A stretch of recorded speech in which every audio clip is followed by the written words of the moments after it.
Good morning and welcome to another ironic introduction to another video. Today I'm going to be giving some thoughts on Mr. Sinister. He is a solid defender, but I will also be showing kind of like a cheeky suicide mastery interaction with him that I thought was really cool.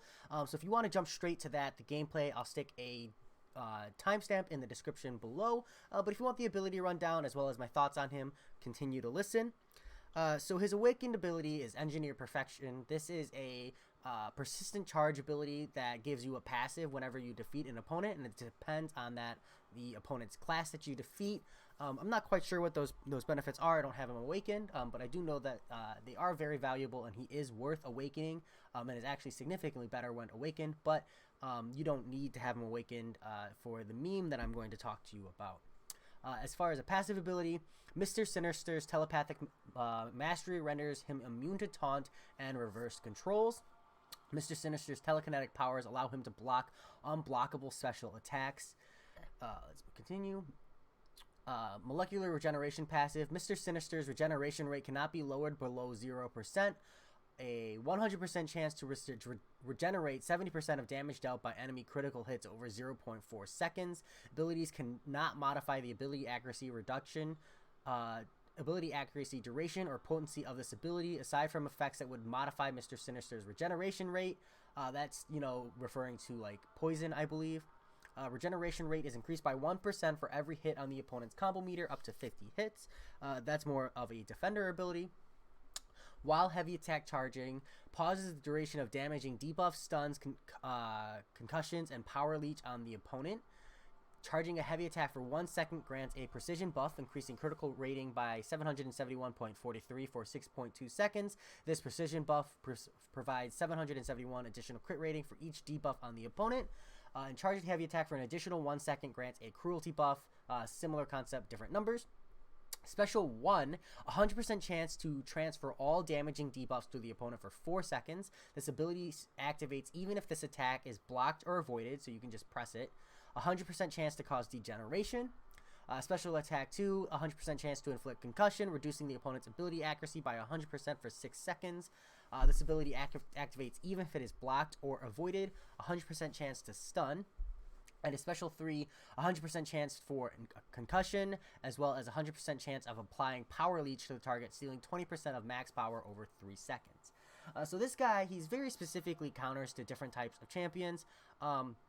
I wish I had him ranked up when I went to take on Yellow Jacket in the Uncollected event, but instead I just threw revives and potions at him instead, just because he would be able to block the unblockable special, and that is what killed me for the most part.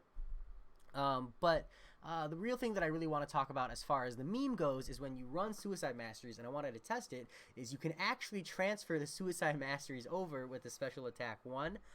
So what I'm going to do is I'm going to jump into a duel here, and I am going to, I believe this person has a person. Oh, we don't want to duel that. There we go. We can duel a Dr. Voodoo. This is fine. Because all I need to show you is that the debuffs do transfer. So this is kind of like a really neat thing I saw. I just thought it was funny more than anything. You do still have to worry about recoil, and you do take quite a bit of damage before you can even build up your SP1. But like, maybe if you have more points in willpower and, more than 1 point in coagulate, right? But you can see here, I do pass over the bleed and the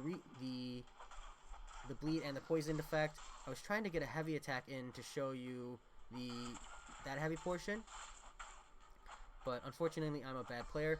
I don't need to continue this fight. You guys don't need to see how bad I am. But yeah, I just thought that was a really interesting interaction. And because of that, I actually think that when you do have like access to Alliance War, I believe there used to be like a Power 1 start, like Power 1 preferred. It might have been just one power bar start, but either place this guy on a Power 1 preferred or a Power 1 start, because with that, as a defender, the Special 1 transfers those regardless, and so that is some fun and interactive damage that your Alliance War attacker is going to have to deal with just by going into to your Mr. Sinister. And now most likely this won't be enough damage to kill them, but it will definitely piss some people off if they are walking in and they're not bringing Suicide Mastery friendly champions. So that said, that's Mr. Sinister. There's really not a whole lot to say about him at the moment. Maybe if there's enough requests, I'll talk about how to counter him, but there's plenty of that with the X6 Mr. Sinister boss. So that said, I will talk to you all later.